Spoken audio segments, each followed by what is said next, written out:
Hey, John. Hey, Eric. Welcome to Mostly Security, episode 42. 42. Nice. Yes, well done. So, how you doing this week? Good. It was a short week. It's almost like we just talked. That's true. That's true. When we did it on Saturday night. Yeah, I forgot to mention the reason we couldn't do it Friday last night or last Friday last week was I was chaperoning a middle school dance. That was An experience, I'm sure. yep. It's all good. It's all good. Anything fun happened this past weekend? Uh, Mostly digging out. We've decided to remodel the basement. Sledgehammer time. Yeah, which means tearing out. I tore out a bathroom sink and tore it off the wall, so now I got to replace drywall. I'm gonna have to rip up some carpet and dig some, dig out some areas in the drywall because we're gonna put up another wall and add an actual office. Right now, I'm kind of in a big open. My office is the entire basement, and we're going to make it a smaller bit. So, manual labor is next on my list. It's my Are they giving you a red fun. stapler to take down to the basement in your smaller and smaller office? That's right. We'll keep a fire extinguisher nearby. That's funny. Let's see. I have a minor bee update, which is that my bees are still Ooh. alive, which is good. When did That's they all. go dormant? Or Around here, I don't think until November or December, but okay, after I treated them for mites a few weeks ago, I had a minor concern that I wanted to make sure the queens were still alive. So I checked the hives and I still have eggs being laid. So the queens are somewhere in there. And I was going to say happy, but I don't know that they're happy. They are at least alive and functioning. So I didn't disturb them any more than that. Just gave them sugar water and said, "All right, you guys live till next spring." I'll probably check them a nice, few more times, but right, yep. cool. So all is well. All is well. My muscles are recovering from the hike, so all is well Uh, there. that's good. Although I did come off the mountain and then was out in the backyard moving some rocks around and dropped a big old rock on my foot. So that did Oh, not help. I was hobbling around and people were teasing me, you couldn't handle the hike. Actually, I dropped a rock on my foot. I wasn't sure which was worse, admitting I dropped a big old rock on my foot or that I was sore from a hike. uh, that's funny. I go with rock. Let's see. So, what do we got? I got a little piece of follow up from last week. We talked about the NCIX. It wasn't really a data breach, but the fact that the bankruptcy of the company, the hardware was being quote unquote sold, but really the data on it was also being sold, and that was a story that was relatively hot off the presses at the time. Right. And there was a follow up this week, and a link we'll put in the show notes that there is a class action lawsuit being filed, Against initiated a by bankrupt company. well, and the trustees and the disposal company. So, Ah, so I mean, we'll see. I mean, it's anyone can file a lawsuit for anything, right. but that particular one, I suspect I. Not I suspect because it said in it referenced that research done by or the article that we linked last week, Right. and quote unquote Jeff as the guy that was the seller. The seller. Yeah. So I'm sure that that research was the impetus for somebody realizing, oh, I was personally impacted. I have cause. So good luck to them. Yeah. Well, I guess then my follow up from last week, I touched on cryptocurrencies again and some of the issues that had happened, and It's sticky. You can't get it off your hand. I can't. There, there was the one report about what was it? $854 million worth of cryptocurrencies have been stolen. I think you had made some comment about, yeah, multiple 10 million plus Right. hacks or Breaches. breaches in cryptocurrencies. Well, you guessed low. Yeah. I'm not crazy for having Right. thought, wow, that seemed very repetitive. Yeah. Well, and so there's that one, and we'll link to that. But then the other one that also scrolled across this time was Monero. Fixed a bug where, in general, you could pay somebody really fast, one Monero over and over and over 100 times, and then quickly convert that to Bitcoin, and whoever was left holding the 999 Monero that you didn't actually send would be left holding the bag. But and so we'll link to that article as well. But the bonus fact that I thought was fascinating out of this one was from a report published by Palo Alto Networks that 5% of all Monero in circulation was mined maliciously. Wow. And I like the Monero reportedly has a, quote, incredible monopoly on the cryptocurrencies targeted by malware, with a total of 175 million mined maliciously. And I assume this means, cryptojacking type attacks and getting, JavaScript mining when you hit a website and things like that. I'm sure. Anyways, Yeah. we'll throw that in the follow up and then be done with it and on to an actual topic. Who doesn't remember? I saw some quote that said, "Who doesn't remember the time you could give your bank the same dollar bill, over and over and over 1,000 times?" Vess on security. That was his. Maybe we'll dig up that tweet. Yeah, That's right. That was great. Yeah. All right. Let's get into topics. What do you got for me? So the one topic that I stumbled across this week, which it was somewhat of an education to me. I guess I knew this, but I never put one and two together, or one and one together, whatever.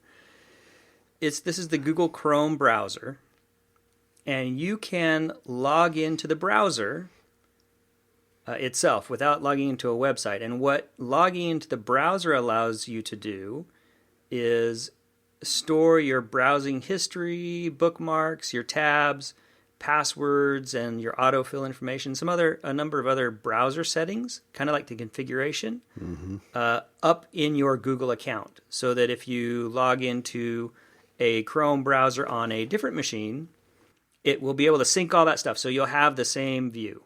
Right. And what Google has recently done is they appeared to change it so that when you logged into any Google property, so like your Gmail account, which you don't necessarily have to log into the browser to use, it would auto-log you in to your Google account. It would log Chrome in. Yeah, it would auto-log you into the Chrome browser. Right. And I think a number of people got Understandably. a little twitchy about this, understandably twitchy about this, saying, hey, look, I never logged into my browser. I mean, I'll log into Gmail or whatever account, but I don't want to log into the browser because I don't want to sync my browsing. I don't want Google to snarf up my browsing history, or I don't want it to store my passwords or, any of that other stuff. So the thinking was there that when you logged in to a Google property or a Google account somewhere that was using your Google login, it would just auto log you into the browser and then do these syncs for you. That, of course, got people understandably a little bit upset, I think, because they were like, well, I'm purposely not logging into the Chrome browser for specific reasons. I log into my Chrome browser on my personal machines, but I don't log in everywhere. If it's I do log into the Chrome browser in certain scenarios, but not everywhere.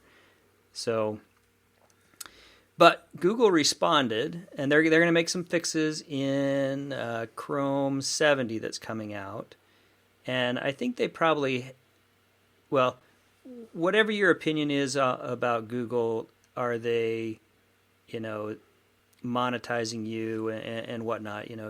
Those are debates and opinions that can be had, but their comment, and I've done this because I have multiple family members who use the Chrome browser, it was the reason they wanted to do this was because they wanted to make sure that you could see who was logged in to Google properties a lot easier. So like my kids, they'll use the Chrome browser to log into their school Google accounts. The schools use Chromebooks, and they have Google accounts with the school that they log into to turn in assignments and whatnot. And so whenever they go to log in, there's two, the kids' accounts for school. There's my wife's account. There's my account. So there's these different accounts. And so it just was to try to help make it more obvious what the current state of your browser logging, who's currently logged in easier from a family computer, for example. So we've done that. But Google has already responded, and they're going to make a few minor updates in Chrome 70, which is to be released sometime in mid next month, October. And they're going to allow you to turn that on and off to allow Google to automatically log into the browser when you log into Google property. But even still, they came out almost immediately and said, even though we're logging you into the Chrome browser, we are not slurping up your browsing history because we have to get you to, they have privacy settings say you have to click, I agree to do this. And they weren't doing it. But it was a little confusing, and if you're a conspiracy theorist, it might be feel a little underhanded, but that was the thing that caught my eye this week. So if you are a Chrome user and you want to make sure that you are not logging into the Chrome browser and you're not sending up your browsing history or other things, if you're picky about that stuff, well, picky's not the right word. If you want to make sure wisely that's not going sensitive. Well done. They're going to make it easier to tell what's going on. So if you notice that, because we log in to the family computers, I didn't even notice it until I saw some of this stuff rolling by. So I hadn't noticed either, and so I read the article by Matthew Green. Okay. Which is linked actually from the article I saw you threw in the show notes. He's what does it say? It says he's a cryptography professor at Johns Hopkins. But I hadn't even noticed that myself, to be honest. And then once I read the article, I looked up on the browser because I use Chrome most of the time, and sure enough, my picture's in the upper right hand side of the browser toolbar, not just my Gmail tab. Because of course I have normally my far left tab of my primary window of tabs is my Gmail account. Of your Toblerone of tabs. That's right. Your sawtooth. My tab. I was trying to go cornucopia of tabs. Tabtopia. Yes, I have. But I guess I would read the article by Matthew Green, who. Yeah, we'll link that one too. That's actually a good one. I think that's where I first saw the tweet, and then when I was poking around for things, I found the other one that was a little bit shorter. And, anyways, more explains maybe both sides. Yep. Yeah. Anyways, that's really not a long topic for me tonight. That's the gist of what I wanted to just bring up. Yeah. Check your Chrome settings. Make sure you're happy with it. Well, one of the other, this last comment maybe on that article, one of the things that I thought was interesting having read that was, maybe Firefox will be a valid potential browser choice again. They were mentioning Quantum, which I haven't, I have to be honest, I haven't even looked at Firefox's roadmap or launched it other than accidentally, because it used to be that it was right down there with Safari and Chrome. But, I don't know, a few months ago, I actually wound up taking it off my dock just because I had accidentally launched it. And was like, yeah. But anyway, maybe Firefox will come back like a phoenix from the ashes. All it takes is somebody to screw something up. It's not that hard. Yeah. When there's alternatives, it's not that hard to browsers are not that hard to swap between. Yeah. So correct. My first topic was, so I actually had two, but the first one is kind of a meta topic, because this is an article that says the reason software remains insecure. So why do we have insecure software? Because everybody is lazy, because, people don't know how to write secure software. Why do we have insecure software? Deadlines. That's right. Now, well, so this is not a long article. This is a very short article, but I think that it's, kind of an important thing to keep in mind, to be honest, which is that the benefits accrued by software, secure or insecure, far, far, far outweigh the negative consequences of having insecure software. So there's a great seriously, this is like a half a page article, so you can read it in 2 minutes.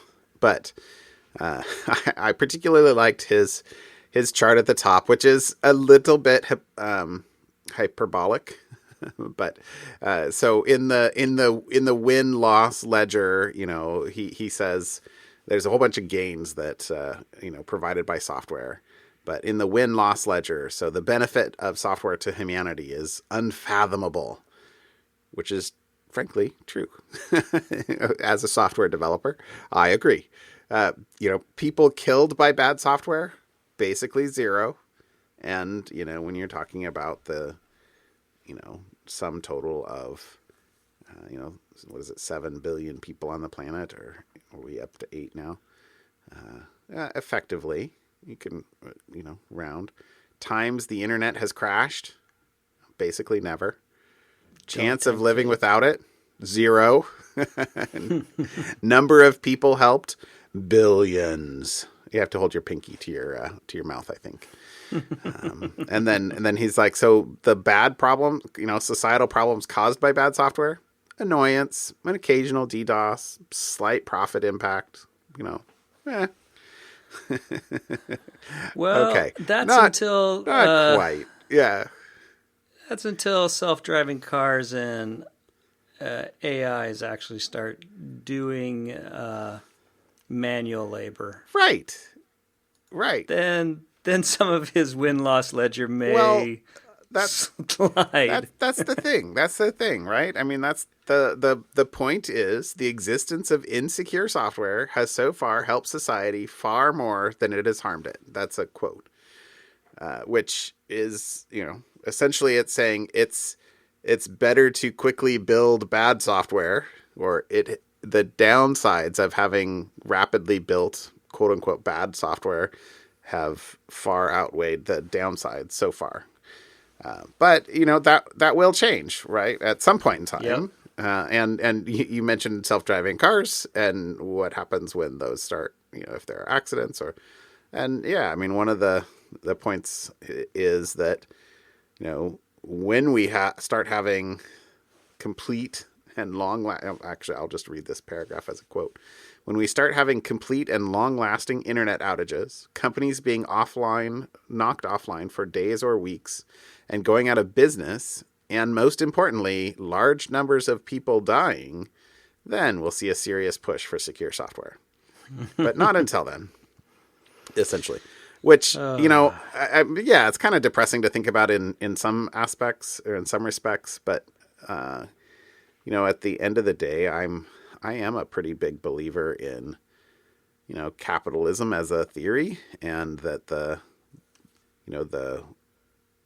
benefits, in most situations, in most companies, software and security is a cost center, not a profit center. And, that's changed in a few places occasionally by, externalities like government laws, mainly with the threat of executive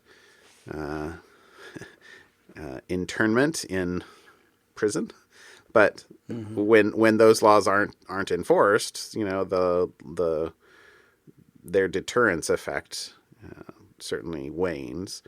But at the end of the day, I think it will come to the need for there being consequences, more dramatic consequences than we see today for quote unquote bad or insecure software. And I think Mirai, you mentioned 2 weeks ago, the bill in California for security on IoT devices. IoT, I think, will be a driver of some of this. And, even if there are baby steps today, that's something that I think is a harbinger of things to come. Yep. And secure software is what keeps us employed. So, or insecure software is what keeps us employed. So, well, but I would trade that for secure software that I didn't have to worry about. I could do other things every day of the week, and twice on Sunday. Yeah, I think that you'd find most people in the security business would make the same trade. They could finally write that killer app right, for the iPhone. It'll make them so millions. You crack me up. Yeah, don't remind me, because I actually bought a Mac Mini in like 2008 when the iPhone SDK first came out. I was like, I need to buy a Mac and write an iPhone app. And that was at the time when I was actually playing golf relatively often. I was like, I should write a golf app. Nobody's going to write one of those. Oh my gosh. I think I remember this. Yeah, it was a long time ago. I think I remember this. Yeah, I never did. I mean, I played around with a few things, but I have that old, it's a gigantic Mac Mini sitting around here somewhere in my office, not plugged in. Anyway. Second article. All right, my second one is actually a Gizmodo link. Oof, wow. All right. They had a good article. So write this date down. So this was about Facebook. So this is Facebook is giving advertisers access to your shadow contact information. And what is shadow contact information? You don't have a Facebook account. So they have nothing about you. No, I have no idea what shadow contact information is. Is that when people tag you but you didn't tell them? This certainly isn't something. This isn't Facebook's name for what it hypothetically is. This is information collected about you, but that you didn't give Facebook or authorize Facebook to have. So, for example, if, you and I are friends, and you in your, phone contacts have my home number and my cell number and my home address and, Yep. maybe other email addresses that, are not what I gave Facebook. And then you, because, you bad security person, you upload, I should probably be using myself as the bad bad security person. My instead of entire blaming you. address book. But yeah, because, you're like, oh why yes, not? please take my address book. I really want to know who else is on Facebook that I'm friends with. And so now, Facebook, with your consent, scraped all of my contact info out of your contacts. And now they have data that You didn't consent to, I didn't but consent I to did. giving them. And one of those things might be my phone number that they do have for maybe, say, SMS, two-factor auth. Or maybe one of the things is an email address that, is my my The actual personal Facebook. one that you just gave to me for buddies. Yeah. And so not now your public one. right. So now all of a sudden, Facebook has all this info, and the point of this article is advertisers on Facebook can target you using data that you never gave Facebook. And so these are some researchers that basically, quote unquote, proved that this was happening. So Facebook, they ask Facebook, hey, is it possible for you to do this? Are you doing this and allowing advertisers to target users on information that the user hasn't given you? And Facebook says, nope, totally not doing that. Not at all. And so they're like, okay, so let's test this out. Let's upload. Facebook has a way for advertisers to upload list of contacts so that you can target ads to your contact list. So let's upload a contact list that includes data that somebody has never given Facebook. So in this case, it was something like an office phone number that, was never used in any social media. And then go run an ad, not targeted at you, Eric, but targeted at you, this other number that has never been seen before, hypothetically. And within a couple hours, you're seeing that ad on Facebook. Huh. So then they confront Facebook with this information, and Facebook says, oh, well, yes, actually. Sorry, did we say we weren't letting people do that? That guy who told you no, what he meant to say was yes. Yes. I meant to say it was said it was an legitimate. illegitimate He meant to say email. it was illegitimate. Right. Exactly. Oh, did I say no? I'm sorry. I meant no. Like double negative. A double negative. Yeah. So, gosh, I have not deleted I probably should just delete my Facebook account. That way when Shirley says, no, you can go look for used fridges on the Facebook marketplace, I'll say, no, truly, I can't. I did delete my Facebook account. Anyway, Yeah. sorry, that was something I had to do the other day. I was going to say, I have not missed it in the slightest. I don't know how I could miss it because I seriously I never used it in the first place, so. and now I don't. Although my daughter in college said, guess what, Dad? I had to get a Facebook account because one of the classes she was taking, that's how they use a Facebook group. She was like, that's the group they use for the class. I'm like, oh, I'm so sorry. She's like, as soon as the class is over, I'm deleting it. Good for her. So just in the interests of science, science, I'm a big scientist, so, have to write it down. Or you're just messing around. Sorry, that's an Adam Savage joke. Yeah. So I logged into Facebook and I tried, because they have a feature now that you can go and download your information. So I went in and I checked a few things to download about, who's targeted me, basically. And it's pretty creepy how many people have uploaded advertising lists with my contact info in them. Because there are hundreds and hundreds and hundreds of them. I didn't count them. I probably should actually grab the JSON download and actually count it up. But and then the weird thing for me, the somewhat, you're not targeting me quite right. There's a whole bunch of auto dealerships. Like Dozens. I want to email them all and say, "Have you seen his car? Exactly. Have you seen what he drives? It's from the '80s." It's not from the 80s. You're right. It's from the 90s. 90s. To 96, dang it. It's okay. Yeah. So yeah, I am not your target market for, or maybe they think I am because they know, oh, his car's going to die. At some point, that car's going to die. At some point, this car's going to die. We need to make sure he sees lots of car ads. Yeah. But yeah, and from who knows how many places. It's kind of bizarre. Like I don't know. There was literally dozens and dozens, if not hundreds, of auto dealers. Right. Anyway, I don't understand. I don't understand that. I'm sure it works in aggregate. That's the deal. Awesome.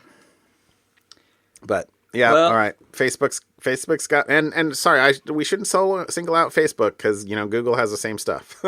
I was gonna say, for all my self-righteous chatter about deleting Facebook, I'm quite sure if I went and dug out, the stuff that I've given to Google or the stuff that I've given to other services that I use heavily, it's probably equally as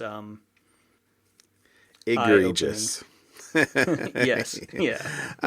Yeah, Mr. I don't have a Facebook account, but I do have an Instagram account. That's right. I've got Instagram and the WhatsApp. Two founders of Instagram just left this week. Yep. With I saw that. A large paycheck. The Facebookification of Instagram will proceed at pace. I'm sure. Yes. Yes. Exactly. So I'm just gonna have to get rid of Instagram eventually. Going along, we should get to something fun. All right. Do you want to do yours something funs first, or you want mine? I guess I've been talking for a while, but I'll do mine first because I think we should wrap with yours. All right. But damn it, I couldn't choose. I have two something funs. I'm sorry, but I'll try not to wax too philosophic on them. Oh, evidently I was in a software meta thinking mood this week, or maybe other people were, and I just kind of caught the blowback. But my first something fun is an article by Francois. Oh shoot, what's his last name? Chollet. Francois Chollet, who is a developer at Google. He's the author of the Keras neural network API, and it's a Python API that sits on top of TensorFlow. And he wrote an article on notes to myself about software engineering. And this is not as long as the article I mentioned a couple of weeks ago, but it's not a short article. But there was some great stuff in here. I really enjoyed it. And so I'll pull out my three favorites, and then I won't even talk about them too much because there's just no time. But the first, these are my three favorites. These weren't in there's a whole bunch of things in between these, but the first is that code is how you communicate with others. It's not just writing code for the computer to interpret. And I would add who are the others you're talking to and about, also your future self. Yeah. You are, well, presuming that you are not writing the code and then forgetting about it and never looking at it again. You will be your own worst critic in another 2, 3, 6, 12 months, whenever it is. The second thing is that documentation is part of the API, and in fact, it's more important to have good documentation than more features, which I could not agree more with. Documentation is... But you can't sell documentation, you sell features. No, well, but success comes from good documentation, because good, success at the end of the day, success comes from adoption and providing actual value. And if people can't use it or don't use it, they won't get the value and they will not stay. But if you have a good balance of features and documentation, then you will raise the overall floor of usage, provide more value. You know, you can integrate. You picture an integral, a curve where you're maximizing the area under the curve, and that gives you leeway to have a future and add more features and document them. And so documentation is part of the API. It's very very important. And then the third one is productivity, and his statement was that productivity comes down to high velocity decision making with a bias to action. So, and I've read this in a lot of places, and I have experienced it. This is my, it jives perfectly with my experience, which is if you wait too long to make a decision, the decision will be made for you. You have to be able to act with impartial or imperfect information, and then be willing to say, "Oops, I was wrong," and adjust quickly if you did the wrong thing. But it's better to make a decision, move forward, than it is to, wait and wait and wait. Obviously, there's a range there of, sometimes it's very important for you to have more data. Sometimes you can, the alternatives really are not differentiated enough. You could just choose one and run with it. Anyway, that was a great article, and I really liked it. I'll throw a link in there.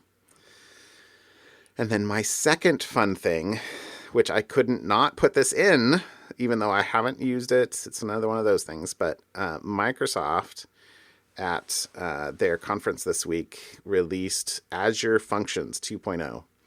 So I'm an AWS person. I've done Lambda a lot. I've done just a microscopic amount of Azure, but this looks like some really massive improvements. Microsoft is firing on all their cylinders plus an extra one or two, and it's a great article explaining it. They've got some really nice visualizations too. I'm a little jealous of, to be honest. That's exactly what I was gonna throw up there if you didn't mention that. The visualizations are awesome. Isn't that fantastic? Yeah. You've done quite a bit of Lambda stuff too. This is one of the, there's been a few other times, but I've been like, wow, Microsoft, Azure's, it's an option.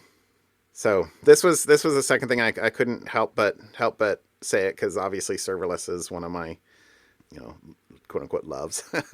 So hot button topics. Yeah, you could have your cryptocurrency. I'll take my serverless. I want to give my cryptocurrency button topic away. I don't want it anymore. You can't escape. You're what is it? Yeah, in the gravity well. Scarred, marked. I have the mark on my forehead. The cryptocurrency mark. No, it's all good. All right, so my something fun. Yes. My something fun in honor of episode 42. This is episode 42. A couple fun facts about the number 42. So from a tech nerd perspective, the TIFF image format, tagged image file format, TIFF, the second 16-bit word of every file is 42.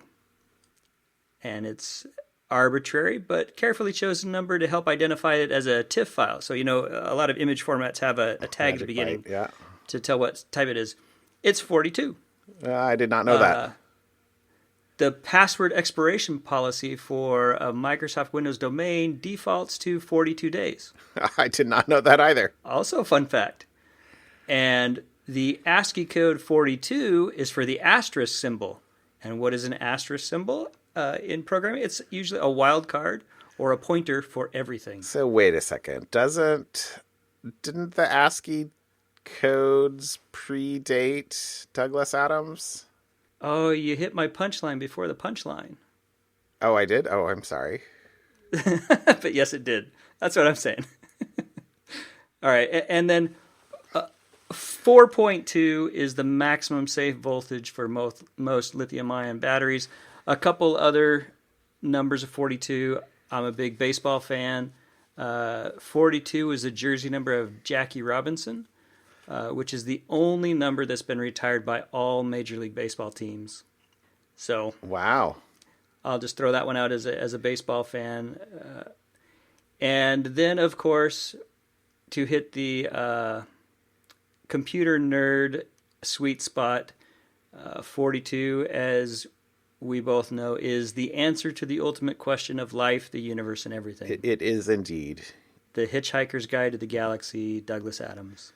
Yes. So, anyways, Yes. that was my something fun in honor of episode 42. Homage to the meaning of life.